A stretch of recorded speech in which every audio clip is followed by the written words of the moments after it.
L'identité digitale en Europe va arriver en 2026.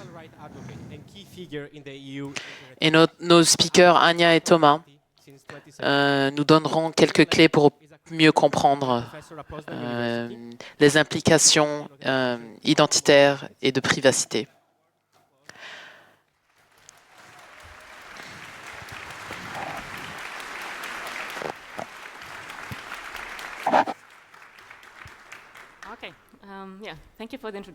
Merci pour l'intro.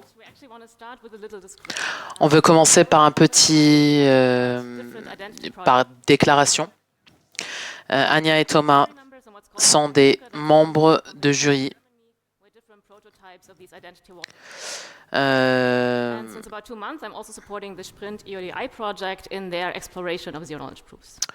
En fait, ils veulent déclarer certaines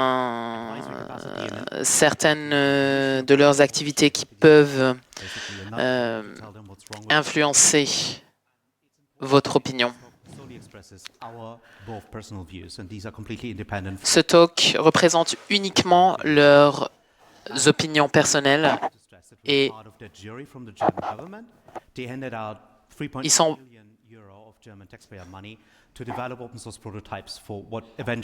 alors les deux font partie d'un jury pour le gouvernement allemand. Donc ils ne peuvent pas discuter de ce qu'ils font professionnellement, mais ils peuvent exprimer leurs opinions personnelles. Qu'est-ce que eIDAS?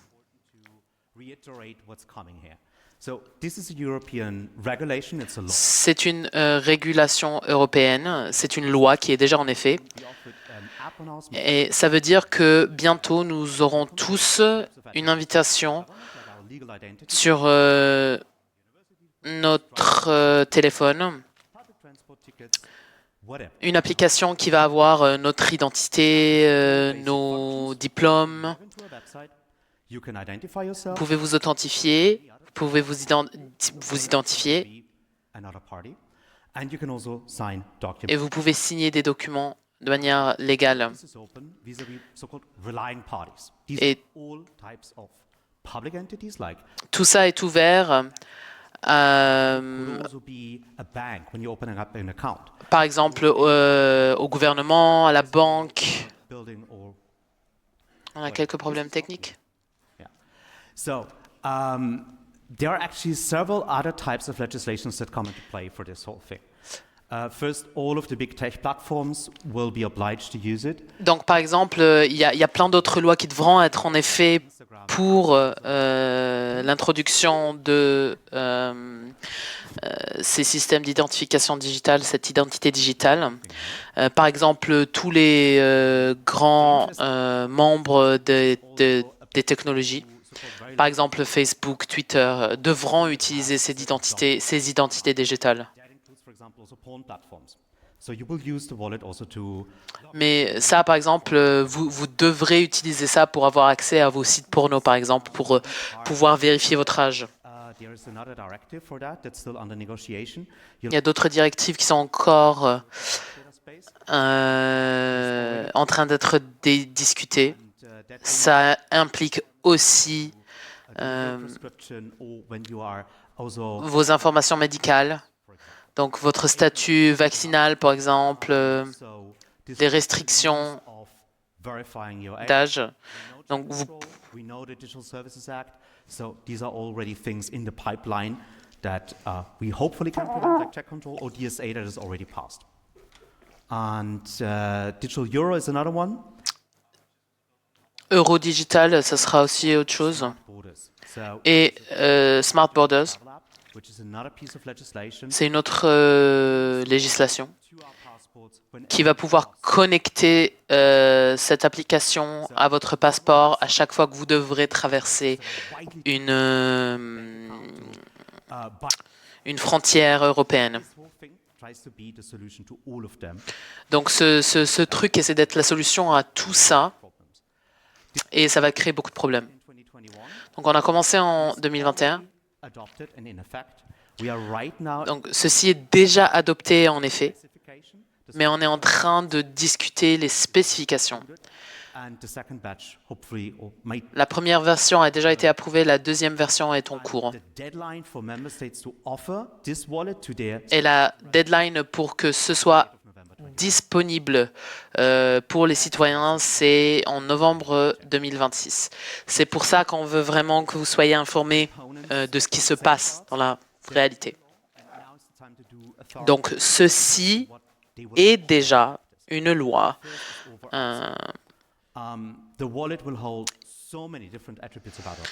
Donc le premier problème, la première réalité avec laquelle on doit faire, c'est cette surdemande. Donc il va falloir vous identifier pour acheter des cigarettes, il va falloir vous identifier pour plein de différentes choses. And there's also a public registry where you can scrape via an API all of the companies and everything that they are asking. Donc, a warning and also in some countries like Germany, Netherlands and Austria, a blocking that they will prevent such illegal over-asking requests. But here comes the donc on va essayer de bloquer loophole here to basically leave it up to member states if you are actually protected, if Alors, il va y avoir un registre de toutes les compagnies qui vont demander trop d'informations, en fait, demander plus que ce dont ils ont besoin et demander accès à cette identité digitale alors qu'ils n'en ont pas besoin. Nous avons essayé de bloquer ça. Ça a été décidé qu'il y aura une liste publique de ces compagnies qui ont accès à qui peuvent demander accès à votre identité digitale. Mais il se peut, il y a un risque que si tous les États ne s'accordent pas, ce soit une décision de chaque État Schengen indépendante, et ça c'est vraiment dangereux en fait, parce que ça fera en sorte que votre privacité sera plus protégée, plus ou moins protégée selon le pays dans lequel vous êtes. Thank you. Next thing, unobservability. This is very close to our heart. It is the protection against tracking and profiling. Basically, donc le deuxième problème, c'est de ne pas être suivi partout. Like your university cannot see the diploma that you're showing to a potential new employer or from the provider of the system, the operator, very often the government. And since this tool spans across all areas of life, comme cet outil couvre vraiment énormément d'aspects de votre vie, ce qu'il y a dans l'ALO.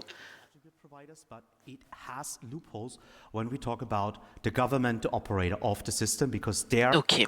Donc, en gros, ce qui se passe, c'est que comme ça couvre plein de différents aspects de votre vie, on essaiera de faire en sorte, c'est la loi, l'université par exemple qui va pouvoir rajouter votre diplôme sur l'application ne pourra pas vérifier d'autres aspects de votre vie. Mais l'opérateur général, ça veut dire le gouvernement, a accès à tous ces différents aspects, et ça, on veut vraiment essayer de faire en sorte que ce soit limité. Donc là, on va avoir un deep dive dans le côté technique. Donc, on veut avoir quelque chose qui n'est pas directement identifiable.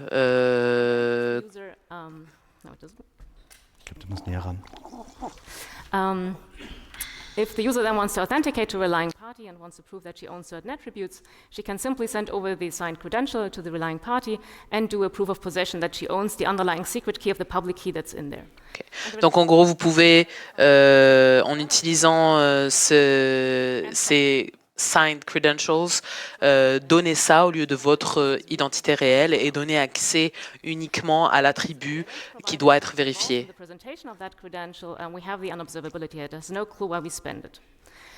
When it comes to unobservability towards the wallet provider, as Thomas said, this will depend where the key lives. And ideally, the key would live in a secure element, a particular trusted piece of hardware in your user phones.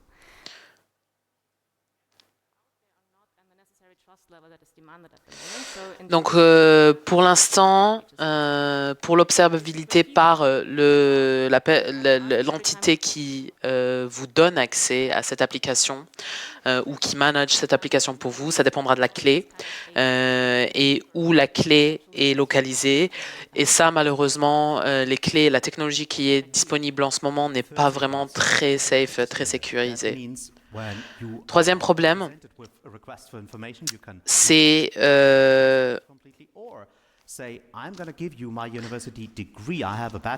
de pouvoir choisir ce que vous voulez montrer.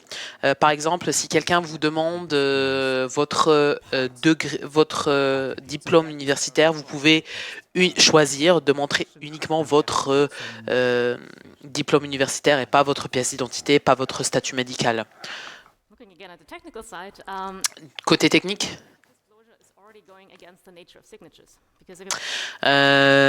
donc vous pouvez choisir exactement ce que vous montrez de cette application, de cette identité digitale. Et ça, techniquement, en fait, ça va vraiment à l'encontre des signatures digitales. Et ça, la solution, c'est au lieu de signer pour tous les attributs dans votre identité digitale à la fois, c'est de déconstruire et d'avoir une signature par attribut. Le quatrième point, c'est d'avoir une dissociation. Donc, ce qu'on veut, c'est que si vous achetez des cigarettes dans l'endroit A et que vous achetez un ticket de bus à l'endroit B, que vous achetez un billet, vous traversez une frontière à l'endroit C, ça devrait être impossible pour qui que ce soit d'autre de pouvoir connecter ces trois transactions. First and foremost, there is a very stupid typo. The actual law in the EU, you can check this in the journal, speaks about unlikability. Donc il y a une erreur d'orthographe dans la loi, donc unlinkability to unlikability.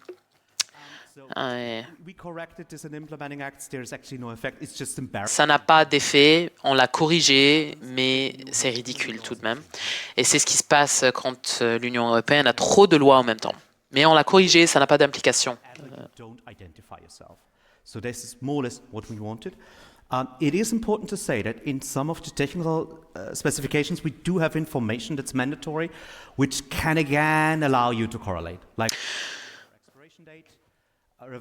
Donc, il y a certaines choses, par contre, qui ne peuvent pas être dissociées. Par exemple, une date de production et une date d'expiration d'une pièce d'identité. Ça, c'est impossible de délier ces deux informations et on peut potentiellement les utiliser contre vous, donc soyez vigilants. So let's think that you, for instance, go to a lying party and you just prove that you're a user from Germany to access movies from Germany. And then you go to another relying party and prove that you really have a name if you want to, for instance, send a certified email or something like that. Then you would not expect from these two presentations that you would be linkable across both. Donc, par exemple, si vous essayez de signer pour acheter un attributes and your own public key. And this was the cryptographic evidence that made the solution secure.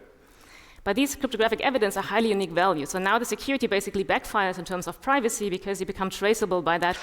Alors, donc quand vous avez un moyen d'encryption, The problem is to say, okay, let's not just give the user a single credential bound to a single public key, but actually a batch of one-time credentials. So ok, donc vous n'aurez pas un pseudonyme et un mot de passe, vous en aurez plein.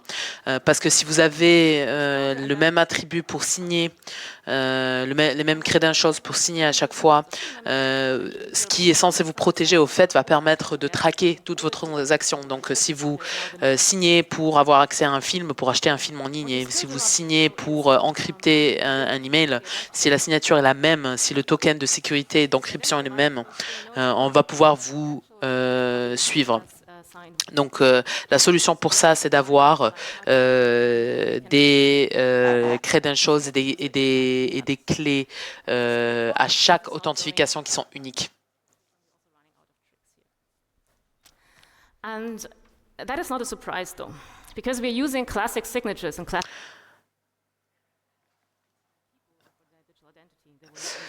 Donc ça, c'est vraiment un problème qu'on ne va pas pouvoir résoudre facilement parce que les signatures classiques n'ont jamais été mises en place pour une utilisation digitale. Donc on va vraiment devoir fonctionner ou trouver des solutions autour de ça. Problem in cryptography, and we have worked for more than 2 decades to build the proper signatures and certification schemes that are not only secure but also privacy friendly by design. Donc c'est pour ça qu'on a au cours des 20 dernières années essayé de travailler sur la question et on a des credentials anonymes. Vous voyez la publication.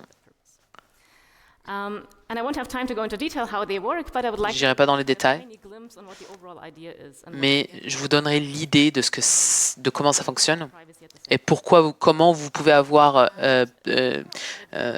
votre protection privée et la sécurité en même temps. credential with all her attributes from a data provider, also bound to a user public key. And that gives us the unobservability and also the security, because we still rely on a strong signature scheme for certifying the attributes. The core difference now is that if the user is presenting her attributes, she's never sending the cryptographic evidence over. She's never sending the signature over or her public key, but she does what is called a zero knowledge proof that she has them. Alors, ces preuves de zero knowledge, ça a été inventé en 1985. To make a cryptographic sound proof that a certain statement is correct. Alors, c'est une... OK. Donc, les Zero Knowledge Proof ou les ZKP sont des tokens digitaux qui vont certifier qu'une information est correcte sans devoir divulguer l'information en question. At the same time, the proof is not revealing even a single bit of how the signature looks like or how the public key looks like.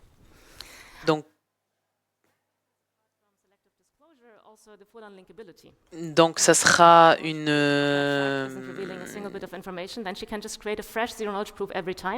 Et vous pouvez générer une ZKP, une nouvelle ZKP à chaque fois.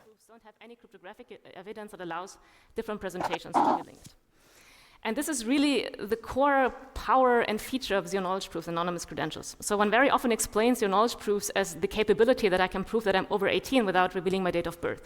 Ok, donc le meilleur exemple pour une ZKP, c'est de pouvoir prouver que vous êtes, que vous avez plus de 18 ans sans devoir divulguer votre date de naissance. To bind all my credentials to a single key and really have a proper digital identity. And that is, the blueprint that basically all anonymous credential schemes follow. Et ça, c'est ce que toutes ces signatures digitales doivent suivre. Avoir une signature sans la divulguer. La deuxième option, c'est d'utiliser un mode de signature qui utilise les ZKP, mais qui est moins efficace et plus complexe. Approach that is getting close to practicality and that even allows to build such anonymous credentials on top of any signature scheme, even eCDSA that doesn't have the proper property by itself. But then we need a way more heavy tool on top of that, which is called a generic or circuit-based knowledge proof compiler. Donc, avec l'option numéro 2, vous pouvez utiliser n'importe quel type de signature déjà existante et pouvoir l'encrypter. Mais ça veut dire énormément de lignes de code et plusieurs secondes pour générer au lieu de millisecondes. Donc on préfère vraiment l'option numéro 1. Getting these technical details that are actually so important privacy preserving technology is the precondition for making this stuff safe. But yet all we could get was a recital, but we do have an explicit mention of zero knowledge as being something. Alors, rendez-vous compte que ces détails techniques sont vraiment essentiels pour avoir le niveau de privacité et de sécurité qu'on veut, mais on n'a pas réussi à avoir exactement ça dans la loi. Par contre, on a la mention des ZKP. There are many obstacles that the architectural reference framework process, the technical implementation has faced so far. Et pour l'instant, il y a beaucoup d'obstacles que l'implémentation technique auxquels l'implémentation a dû faire face.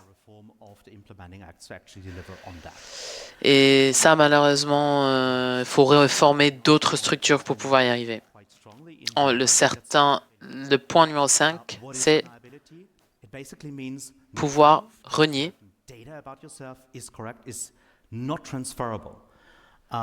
You can convince one party that something about you is true, but not someone else. If you don't have deniability, you're basically handing over your name, or your dead name, if you're trans, and that includes also the proof that this was true. And suddenly ça veut dire que vous ne pouvez pas changer vos informations. Donc, par exemple, si vous êtes trans, ça veut dire que toutes les fois où vous avez communiqué votre dead name, votre nom mort, vous ne pouvez pas récupérer ça. Donc, il n'y a pas moyen de revenir en arrière. Donc, dans la loi, c'est le concept qui n'est pas mentionné. Et du coup, il n'y a pas... traditional allies like MEP Patrick Breyer. We have one thing in the annex that says, yeah, you need to sign something, but it is not really clear whether that's the channel or the data itself. So, donc, on a une mention vague dans l'annexe de la loi. Something that is completely left to technical implementation. And such a debate happened in Germany quite strongly already. In 2022, on a eu un débat là-dessus en Allemagne. Where the situation was explained in detail. La situation a été expliquée en détail. Et du coup, où les gens ont vraiment affirmé vouloir l'option de renier des informations au passé. That leaves us in a situation where the only country where this ever was a debate is a U-turn. But it will certainly be something where maybe with more technical innovation, things could become. Peut-être avec des innovations techniques, ça pourra s'améliorer.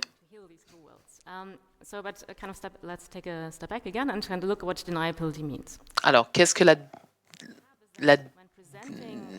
renier, qu'est-ce que la capacité de renier veut dire techniquement? Donc, on veut, si vous voulez, quand quelqu'un vous demande est-ce que vous avez plus de 18 ans, on veut le convaincre que vous avez plus de 18 ans, mais on ne veut pas que le parti tiers puisse convaincre d'autres personnes que vous avez plus de 18 ans.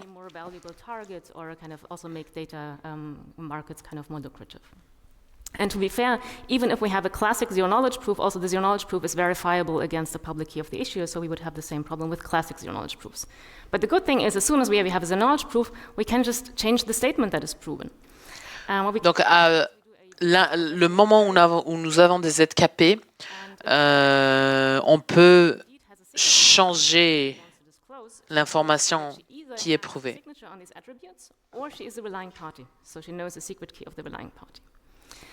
And that now allows Alice to prove these statements for her attributes, but also it allows the relying party to create also valid proofs for arbitrary attributes.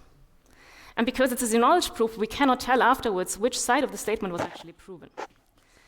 And now we have the same argument for deniability as we have in an authenticated channel, that the relying party at the moment of the transaction will be convinced that it was Alice satisfying these attributes, but as soon as he wants to forward or sell that information, there's no cryptographic evidence anymore that these attributes were real, because the relying party can just create, as I said, arbitrary transactions for arbitrary attributes. Ok, donc en gros, il faut faire en sorte que vous pouvez prouver à X que vous avez un certain attribut, mais X ne peut pas revendre cette information ou la faire suivre à un tiers parti. But also with other features that only become available once we have anonymous credentials and zero-knowledge proofs. And I think one of the most important ones is proper pseudonymous authentication. Donc la meilleure façon de vous protéger contre ces fuites d'informations, c'est de ne pas partager quoi que ce soit que vous n'avez pas strictement besoin de partager. En gros, vraiment être sélectif avec l'information que vous partagez. Only have one or a handful of pseudonyms per relying party for use cases where this is required and they really want to know that you have a single account with them. And my hope is that if we make pseudonyms more powerful and more meaningful, we can actually replace a lot of scenarios where at the moment we send our name, date of birth, email address. Alors, une des autres solutions aussi, c'est d'utiliser des pseudonymes au lieu de notre vrai nom, notre vraie adresse et date de naissance. All aiming to further reduce the amount of information that we show during presentation or issuance. And with that, you might get a bit suspicious. Because if anonymous credentials are such a great tool, they're not even that new, they're out there for 20 years. Alors, si les pseudonymes sont si And they even have superbes, pourquoi est-ce qu'on ne les utilise pas? there's an ISO standard, there's some ongoing IT Il y a une norme ISO hardware in 2014 with TPM 2.0. et ça a déjà été utilisé en 2014. Mais le problème, c'est que ces protocoles ne peuvent pas être supportés, ne peuvent pas être implémentés avec Secure Elements.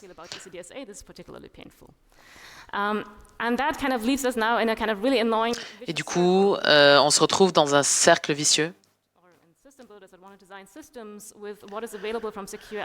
Le problème, c'est que les législateurs veulent avoir des systèmes qui sont basés sur ce qui est disponible sur Secure Elements aujourd'hui, mais Secure Elements ne peut soutenir que ce qui est requis.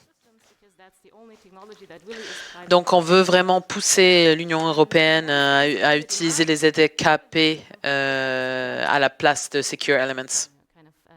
Donc, pour avoir de l'anonymat ou de la privacité par choix, par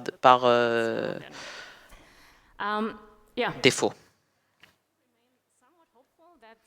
Donc, j'ai quand même un peu d'espoir que ça va se faire. Thomas, what are your final thoughts on this? So, what's next? Alors, quoi d'autre? Come to some minor legal other stuff that as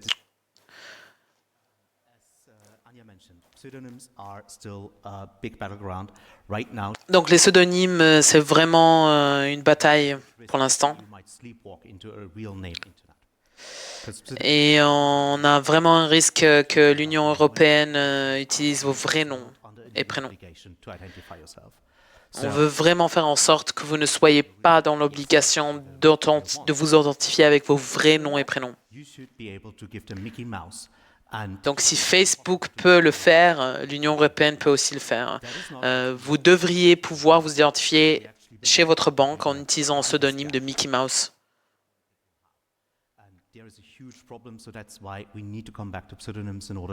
Donc, on doit vraiment revenir au pseudonyme. There's some minor good stuff like the transaction history is now complete and also includes aborted transactions. You can freely choose to which data protection authority you're complaining. There were limitations on both of these points before. But the most important safeguard still to mention here is the discrimination protection. Donc, on a maintenant une protection contre la discrimination. You are protected against any type of discrimination. Que ce soit dans un secteur public ou privé, vous êtes protégé contre la discrimination. Il y a encore beaucoup de choses qui peuvent virer au vinaigre. Don't worry if you don't meet the deadline. We'll not sue you. We'll not initiate infringement proceedings. So this deadline of November 2020. Donc, la première chose, c'est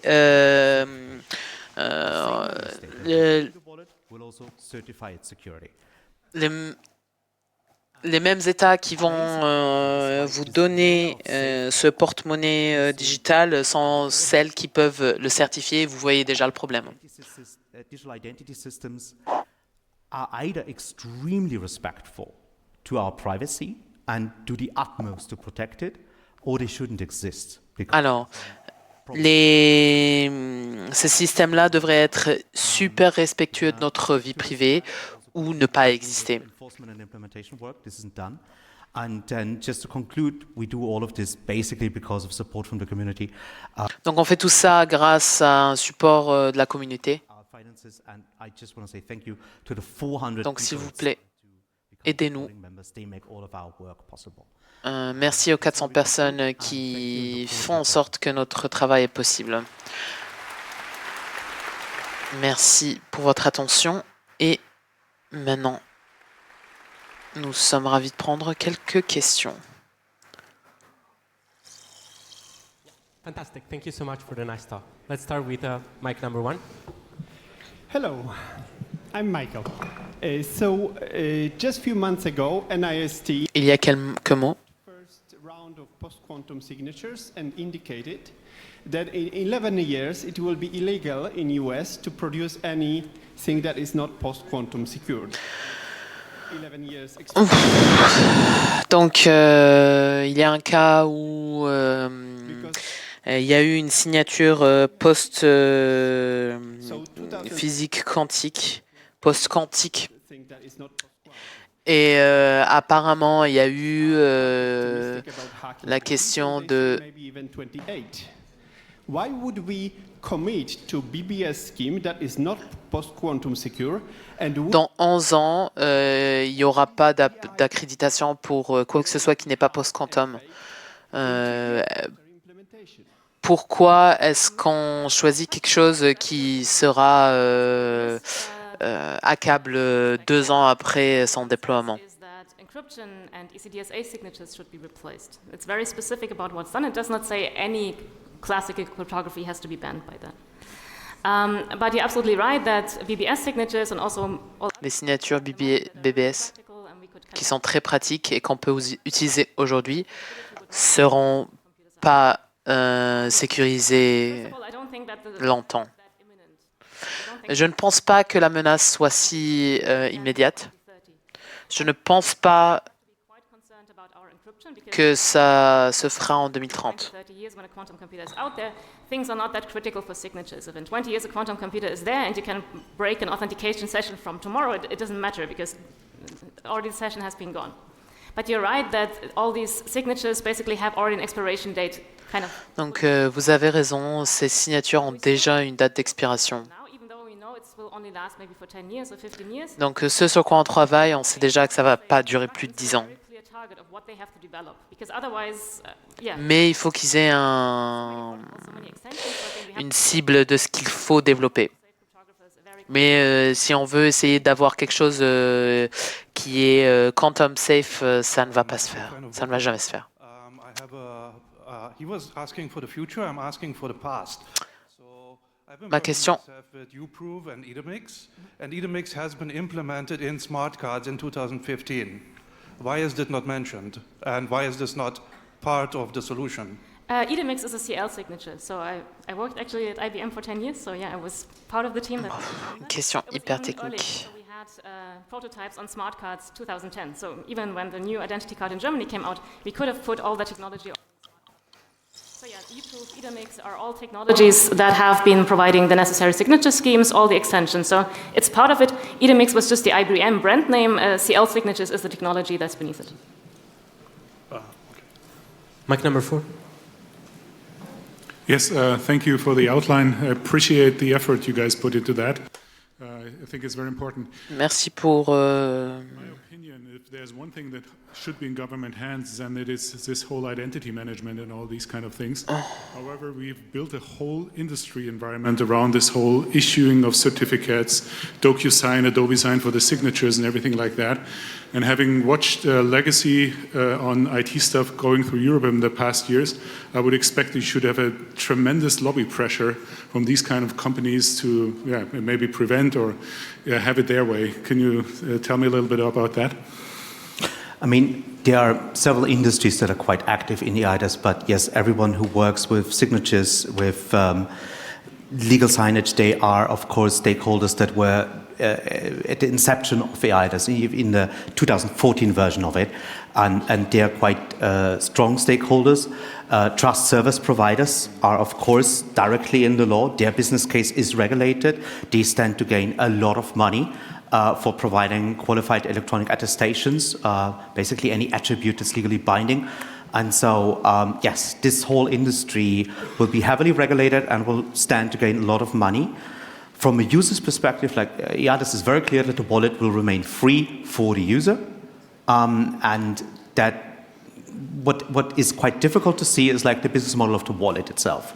There was a huge debate in Germany, like how should they actually make money for it, and again, like I'm actually not that unhappy with that, because I want the wallet to be basically a public good.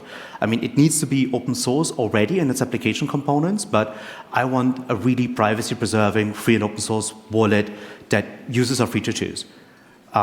That's hopefully the direction we are heading towards. There's some good projects going in that direction, but ultimately there is a blocker here because governments can decide, like my passport only works in the list of these wallets and not the others. So the whole ecosystem question is one where we need to pay a lot of attention. Thank you. Mike 1. I think, yeah. Oh, one? Sorry. What is the short, sweet argument for deniability when sitting opposite a politician in a news studio? Why should people be allowed to lie? Why should people be allowed to lie? I mean, I can make a political and a legal argument. The political argument is that you want to convince someone about the fact that something about you is true, and that should be transitory. That should be something that you express to them, and they can be convinced. They need to be convinced. That's the beauty of the cryptography that we've just explained. But this fact about you shouldn't be something that they can then further process, sell off, or maybe get stolen out of their hand in case they are hacked. There's the political argument that leads to the legal argument. The eIDAS law actually says at several points that the user has to be in sole control about their data and their wallet. And you can simply not be in sole control. Whenever you hand over something, the other person the other company might do something illegal with it. And I mean, that reminds me, 3 years ago, I had the first discussion with the Commission about the whole thing, and they basically told me, yeah, but the GDPR should fix that, and we know it doesn't, but we cannot repair the GDPR here. But this is ultimately the problem that it leads to. Mike 2.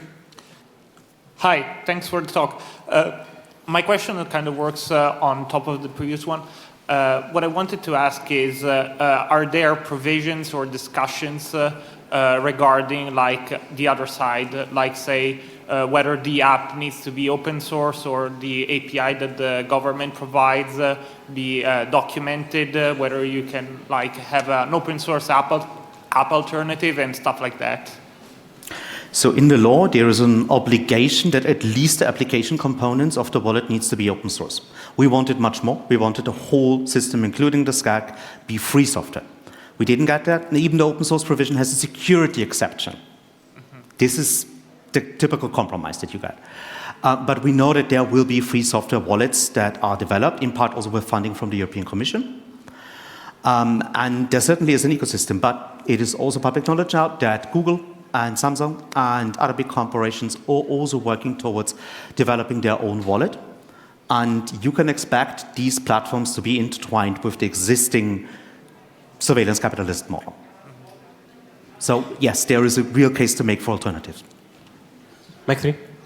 Okay, my question is, during the talk you mentioned a couple of times users' phones. Do you really mean that in the law there is written something about using the wallet on a phone, or it is okay to use it even on, I don't know, a computer, a normal laptop, or even dedicated hardware, purposefully built for that purpose?